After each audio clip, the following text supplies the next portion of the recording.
Every test match matters. There is no such thing as a dead rubber. But an overseas tour to the subcontinent without major ramifications for a loss means Australia can have a look at the future. We saw the future at the MCG when Sam Constas played like a man who didn't have a care in the world. He was told to attack, to be aggressive, to try things, and he inspired a nation. Make no mistake, if you go overseas and find a player, the world changes. Shane Warne debuted in Australia, but his first breakthrough moment came when he bowled Australia to victory with 3 for 11 from 5 overs in Sri Lanka during his third test. Then the day that changed cricket forever occurred in England when he bowled the ball of the century and Mike Gatting reacted like he'd seen a ghost. Performing overseas changes lives. Think of Steve Waugh's 1989 Ashes tour, Nathan Lyon's 5 wickets on debut in Sri Lanka, Michael Clarke's 150 in India on debut, or Pat Cummins coming in as a fresh-faced teenager in South Africa and taking 6 for. Think of Dean Jones vomiting on the field during his 210 in India in just his third test. It changed his life. And if we want to go back to well before any of us were born, a bloke named Don Bradman travelled to England in 1930 with 4 tests to his name. He came home with 974 runs in his bag, including an iconic score of 334. Australian cricket will soon enter transition because this is an ageing group. And that's why Constas was so important. And that's why now we've picked a 21-year-old from Scarborough with blonde hair to match and who has embraced every stage he has stepped on. Cooper Connolly is averaging more than 60 in the Sheffield Shield and can bowl left arm spin. A young man who Steve Smith wanted to be in the team because he provides something different. Australia will never have a better opportunity to see what he can do. We need to play him. So joining me now to discuss this test tour of Sri Lanka is our marvellous Jackson Barrett, who's been to Melbourne for the MCG test this year and is back in Perth now. Jacko, what did you make of the squad? Yeah, a really interesting squad. I think we're going to get a glimpse at something a little bit different, and I'm sure we'll talk about that in a sec, but I think there's just something to like in that, something new for the eyes, as they say. It's going to be pumped into prime time. In Australia, Cooper Connolly's in there, which is really exciting for WA cricket. I think there's enough there. We get to see potentially a bit more of Constas, almost certainly a bit more of Webster, and I think it's probably slept on a little bit how difficult this tour is going to be. Sri Lanka have a couple of really, really good spinners on some difficult conditions. It's not a place we've travelled a hell of a lot before, and I think it's going to be really competitive, which will be great. So really different squad, as you say. So Sean Abbott's no tests. Cooper Connolly, no tests. Josh Inglis, no tests. Bo Webster, 1. Sam Constas, 2. Kuhneman, 3. McSweeney, 3. Murphy, 6. There's half your squad gone. So as a viewer, you're going to look and go, what might we see here? Not as opposed to what will we see, which is what we normally expect. How important is what might we see for Australian cricket? I think the interesting thing that they're doing at the moment is there's kind of 2 test squads developing concurrently. One of them is building towards the Ashes at the end of next summer, and that's closer to what we saw against India. It's got Webster in it as an all-rounder. It's got Constas in it as an opener. It's obviously got Cummins. It's got the 3 quicks. It's got Nathan Lyon. And then there's this one where we'll probably see Travis Head open at some stage. We might see Nathan McSweeney come back into the middle order. It's got Murphy and Kuhneman as the spare spinners. And that is a group that is building towards India in 2027. So it was the final frontier for Australian cricket in the first part of the century, and it kind of still is because we haven't won there since we did in 2004, and it's one of the last big things for this group of test players. So that is a massive priority for Australian cricket at the moment, and this is a really important tour in starting to set up for that kind of early to mid 2027 when we go back to India. So a lot of these guys, Connolly, certainly Murphy, he's nice and young, potentially Constas, probably McSweeney because he's a good player of spin. These are the guys that are going to be a really core part of that tour. So you can kind of look at it as we've got this almost subcontinent Australian squad, this overseas Australian squad that's building towards that tour. But then we've got this group that's still towards the back end of its prime. The bulk of that group will play the Ashes. So I think it's really exciting. What I find really amazing about that is if you go back to the mid-90s when the test team was the one-day team, and then all of a sudden they went, no, Mark Taylor, you might be captain of the test team, but you're not going to play in the one-day competition.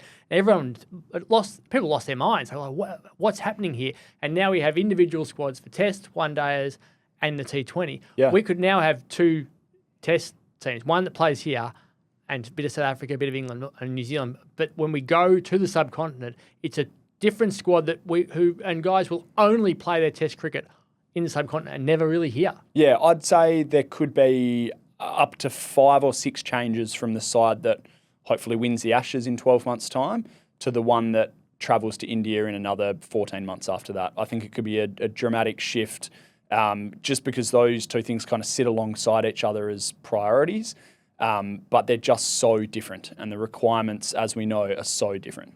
So let's go through. You've got an 11. What do you think Yes. the 11 will be? If you're George Bailey and you're picking this team for the first test against Sri Lanka, what are you going with? It's a tough gig. It's a really tough gig. There are so many different ways you can go. I've gone slightly bowler heavy. The reason I've done that is actually scoring in the subcontinent and Sri Lanka in particular hasn't been a massive, massive issue for Australia recently. So they travelled there in 2022. Both tests were at Galle, where they will be again this time. We scored 321 and 364 in the first game. And we scored 151 in the second game where we were just completely wiped off the park. I don't think that's the big issue. So batting is a little bit lighter. So there are 4 genuine batters and then 5, 6, 7 are kind of your all-rounders. So I've got Travis Head up the top to open with Usman Khawaja. That obviously means that Constas misses out. And then Labuschagne and Steve Smith are what they would call the engine room at 3 and 4. So that stays the same. I've then got Bo Webster at 5. I've got Alex Carey at 6, and I've got our boy Cooper Connolly in at 7. That means that you've still got 4 genuine bowlers from there. So I'm going Stark, Lyon, Murphy, and Boland. The rationale with that attack is that you still get a new ball. Like, it's not going to seem as much as it does in Australia. It's not going to swing for as long as it does in Australia, but you still get a new ball, and often you'll get 2. So there's Stark there to be the exponent of that, and he's also an excellent reverse swing bowler, which comes into play in these tests. You've got Boland there. I wanted 2 frontline quicks because I think often you can maybe oversell the idea of spin, and seam bowling is still what Australia is very, very good at. And if Sri Lanka are going to bat long, I think you need a guy like Boland who can bowl those like workhorse overs in the middle. He's relentless with his length. He's got some tricks, but he's just the guy that's going to be able to bash away all day. Generally, he's pretty durable, and I think he's my guy to do that without Hazelwood, who is injured. And then Murphy and Lyon are your 2 offies. I guess the interesting one in there is Connolly at 7. He's played 4 first-class games. He averages above 50 in first-class cricket. So what we've seen has been good. Clearly, we haven't seen a lot. The punt is playing him at 7 rather than playing him at 8. But I think what it does, and Steve Smith was an advocate for having the left-arm spinner that can turn it both ways. Spin it away from, not turn it both ways, spin it away from the right-hander. And that's really important because Lyon and Murphy spin it the other way. Lyon and Murphy in a partnership, I think, is still productive enough in that Lyon's that really metronomic, like his off spinner is the best in the world. And it allows Murphy to kind of bowl around that a little bit and use some more tricks. So I just think it gives them, like if Sri Lanka bat big, which they tend to do at home, it just gives us some options to play with to try and create breakthroughs. I'm confident enough in Alex Carey batting at 6. He averages 44 in Sri Lanka. He averages above 30 in Asia. And almost 34 in the last calendar year. So for a number 6, like that's okay. And I liked what I saw of Bo Webster. He's when he has played against spin in Australia, he has been good.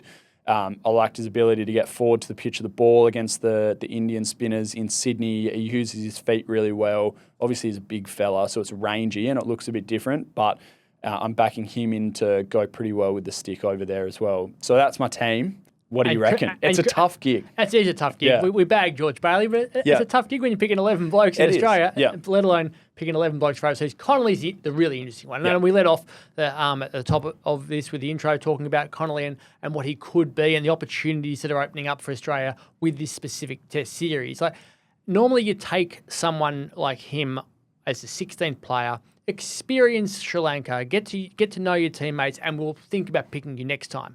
Whereas this is an opportunity to say, no, we're picking you this time. And I thought Steve Smith saying, I want him in the squad. I'm the skipper and I can see something in him. Yep. That makes me go, he's not going to get experience. He's going, and the captain said, I want him in the team. I think he's just playing. Yeah, I think so too. I know, having spoken to some people close to him, that there's not this expectation that he's going over there to make his debut and play 2 tests. But I think you're dead on with Smith. Like, Smith's the captain. He's going to have a serious say in selection. He clearly already has. And if he wants him there, he'll play. I know that you referenced it off the top, but like, there are no better opportunities. Like, test matches like this don't come around all the time, where we spoke about, you're building towards India. There's a really good chance Connolly's going to be a part of that. They're not going to play many more tests on these sort of decks before then. I think it's a really, really good opportunity for him to play.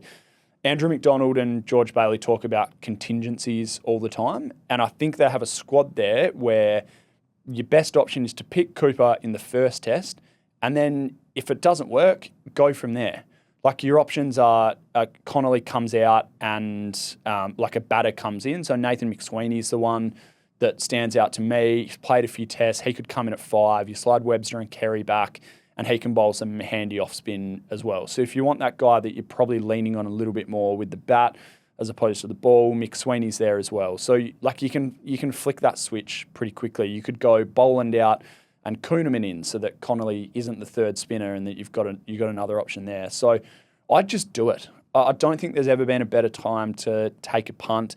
They took a risk with Constas and it paid off. I think they should take something similar here. And the interesting thing there is Constas has played a couple of tests and isn't in your team. No. McSweeney has played 3 tests out, so Constas could come in, isn't in your team. So Webster is in after the 1 test, and then Connolly debuts. So we'll have 4 guys who will have debuted in 6 tests, and only 2 of them will be playing. So do you believe it's important to give guys a sustained run at it? To the first test, most people fall over and go, this is really hard. It's a lot harder than I thought it would be. McSweeney certainly did. And the history of Australian Test cricket shows that blokes have failed in their first couple of digs, most players, and then got good after that. Like, do you feel like not picking Constas in Sri Lanka is a bit of a backward step for him in his desire to become a long-term player? I think in an ideal world he would play because of those reasons, but I think the messaging from the selectors would be what we spoke about before, where it would be firmly, you're in our plans for the World Test Championship, you're in our plans for potentially the West Indies in the later in the year and the Ashes at the end of the season. I feel like that's something that you can sell to players. It's something that they sold to McSweeney. They dropped McSweeney and came out straight away and said, we still feel that this guy is part of our long-term plans. Like, I understand that it's not ideal, and that would have to be something that's really stressed with players because, yeah, you're right, that wouldn't be ideal to be dropped after 2 tests where you've actually done pretty well. But I think the reason that they brought Constas in was to change the dynamic against this, like, otherworldly new ball bowler that had been completely dominant. And he did that. I just don't think that's what they're coming up against in Sri Lanka. And I think the sounder idea would be to have Travis Head and Usman Khawaja, 2 of your best players of spin, open the batting. And then you've got your strengths in Labuschagne and Smith through the middle order. So I would love to see Constas then come back in for the World Test Championship at Lords later in the year against South Africa. I think he'd be a red-hot shout for the Ashes at the end of the year.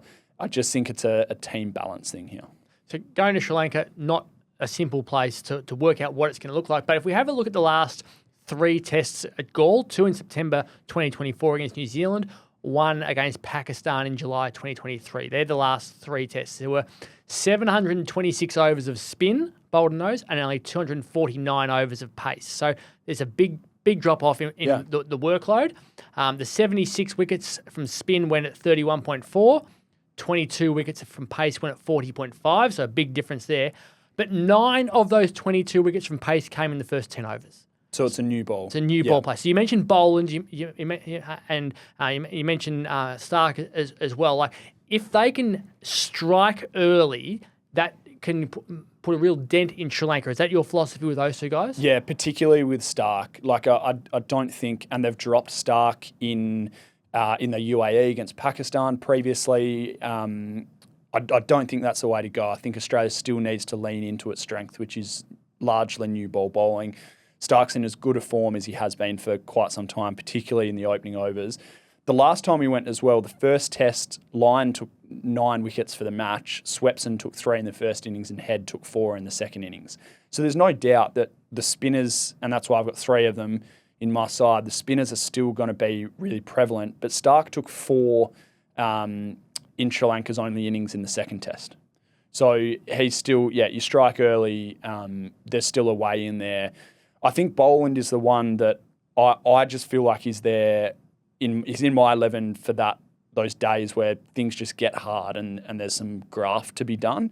But I'd be pretty happy for that to be a batter in for Boland. Connolly comes to 8. You try something different, or it's Quartermain in for Boland and it's a batter in for Connolly or something like that. Boland's probably like the luxury in that attack, I feel.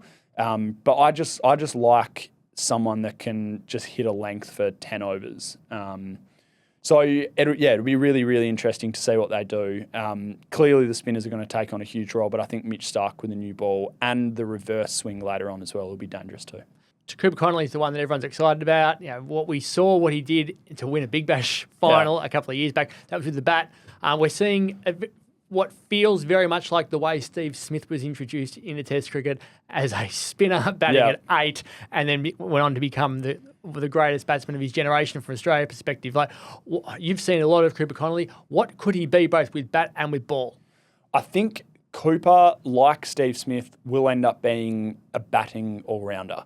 I hope that his left arm orthos don't fall off to the point that Smith's leg spin has. Like, that's basically null and void now.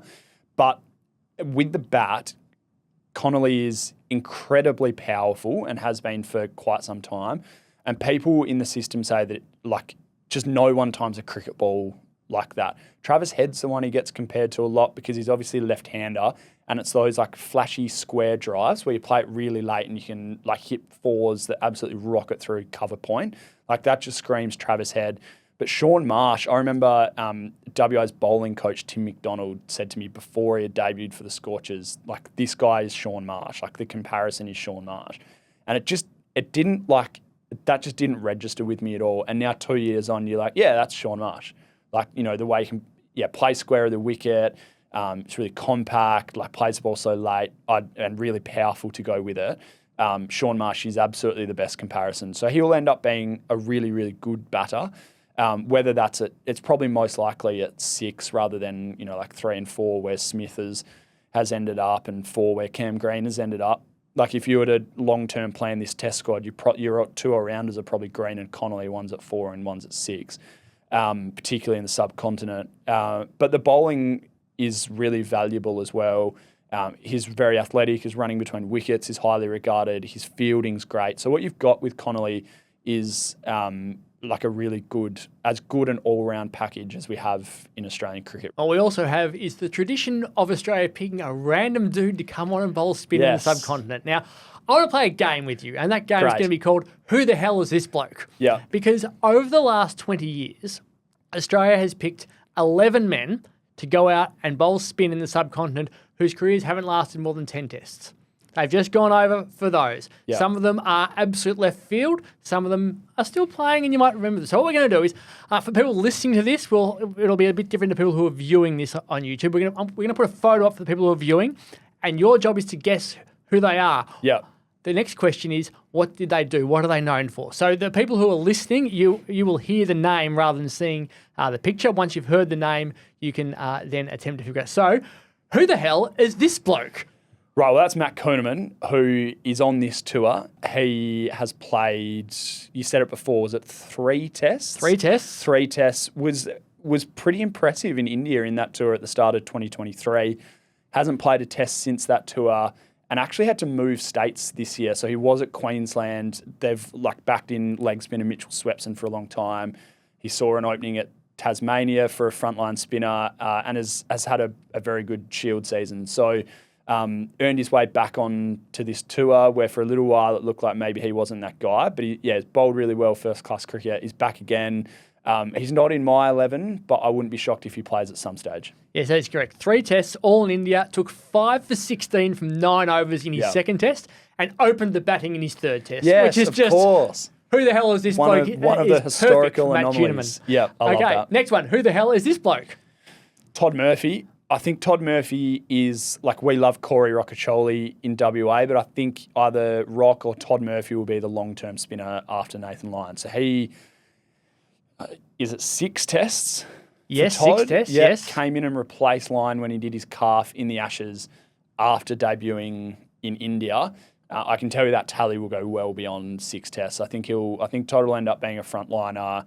I think he started at number 11 with the bat, but he'll end up above that. Like, he's a handy stick as well. So yeah, he's a good prospect. Todd Murphy, Victorian boy from down Echuca way. So yeah, I think Todd will go on to play a bit more Test cricket. So 6 tests, 4 of them in India. Debuted in India and took 7 wickets. Has taken 21 Test wickets, and 4 of those are Virat Kohli. So 4 tests, and he's got Virat Kohli 4 times. And I think Scott Boland's got him 5 times and can only have played against him 4 times as well. So, and in terms of randomness, wears glasses. Yep. And another random spinner played in Australia. This bloke, Murray Bennett, played 3 tests. You wouldn't remember who Murray Bennett is. Came in the 80s. I don't, but his bowling coach, Dan Vittori, also a glasses wearer. So we're working through the most recent ones here, working backwards. So they'll get harder as we go. So who the hell is this bloke? Mitch Swepson, we mentioned him before, Queensland's Brisbane Heat's leg spinner, has captained the Heat and captained Queensland this year. I'd say Swepson played in Pakistan last time, in Sri Lanka last time, and in the last time we played Pakistan in the UAE under Justin Langer. So I reckon he must be up to 8 tests. 4 tests. 4 tests. 4 tests. Okay. All right. Was on a hat-trick in Gaul last time we were there. Yep. And the crowd thought he got it, but it was a bump ball.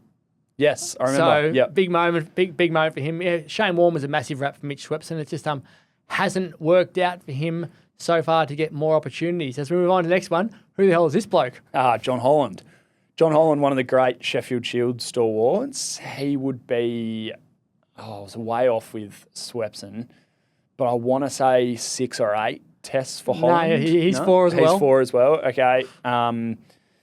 Debuted in India a couple of tours ago, but I think he's played in Bangladesh as well. Am I correct? Debuted in Gaul again.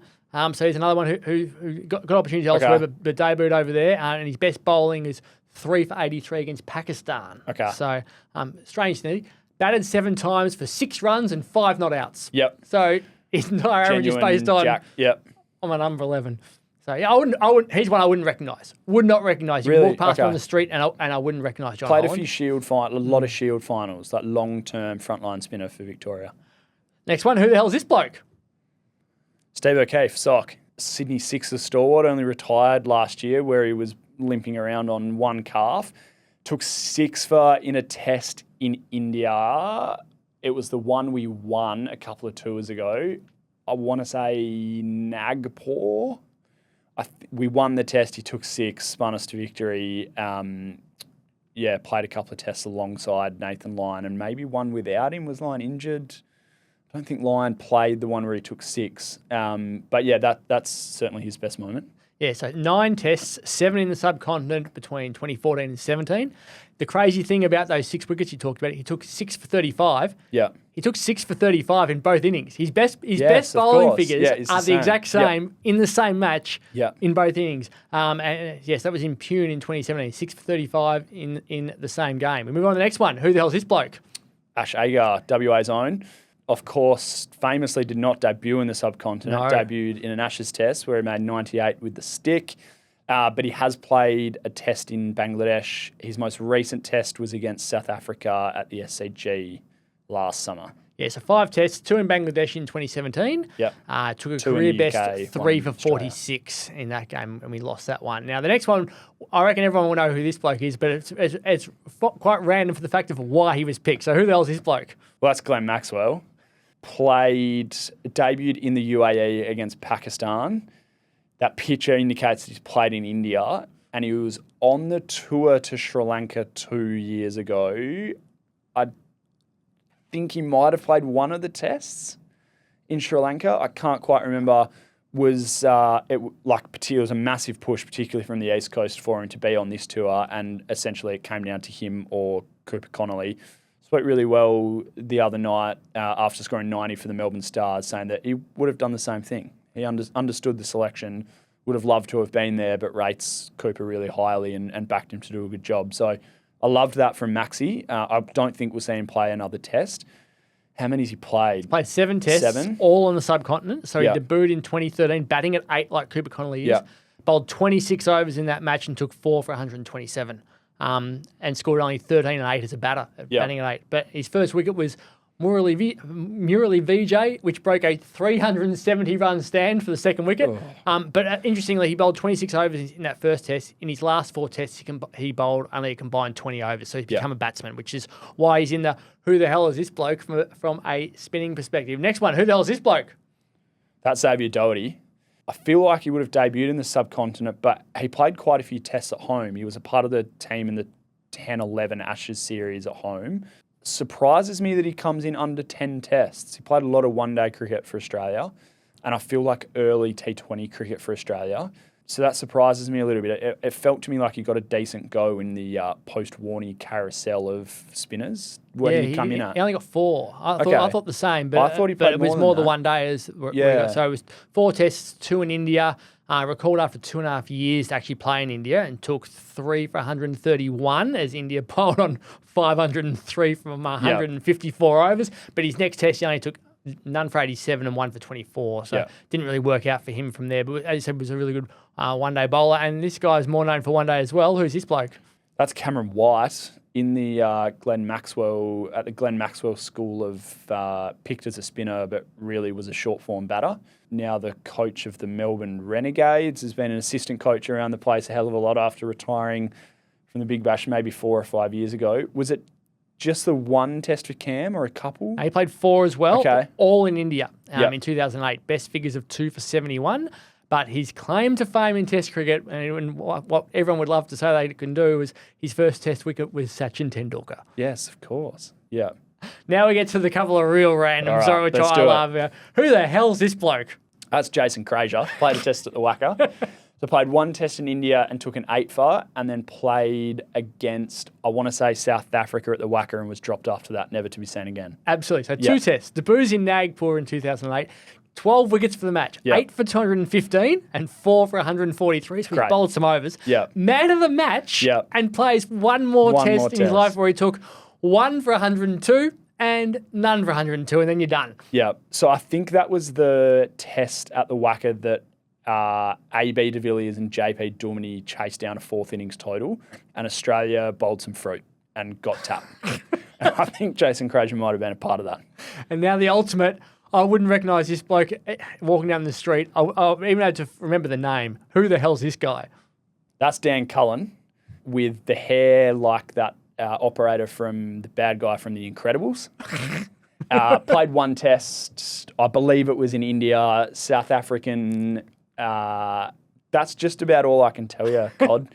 We were properly rifling through Warney replacements at this point in time. Yes, he did 1 test, took 1 for 25 from 7 overs in the first innings, none for 29 from 7 overs in the second innings. 14 over test career. Didn't bat, but he's got a wicket to his name and he's got a baggy green, so good on him. Good on him. So that's the 11 guys that we have picked as spinners to go to the subcontinent who've played less than 10 tests throughout their career. It's a fascinating journey of who we pick, just chuck them in, let's just see what they can do. And then the other 2 that spring to mind are Bryce McGain and Bo Casson. Bryce McGain played 1 in South Africa, and I can't remember where Bo Casson's 1 was, but them and Michael Beer can also come into and Nathan Horrocks into the rogue spinners of the early 2000s. We certainly went looking, didn't we? Shane Warne inspired a generation, and it was a matter of who could come in and do the work from there. So, it promises to be a big series for Australia. And it's good timing as well. People can get home and watch it on TV if they sort out the broadcast issues with it at the moment at a decent time, especially in the eastern states where they can be seeing it in prime time. Yeah, I think there was some hesitance around these late January tours. Remember we did it to India a couple of years ago because it feels like cricket that time of year should be in Australia. But what you end up with is primetime cricket. So, I'm really looking forward to it. It's going to be a big challenge. I do wish I got a few more of those. I think I got all the names right, but some of the stats I was a bit dicey on.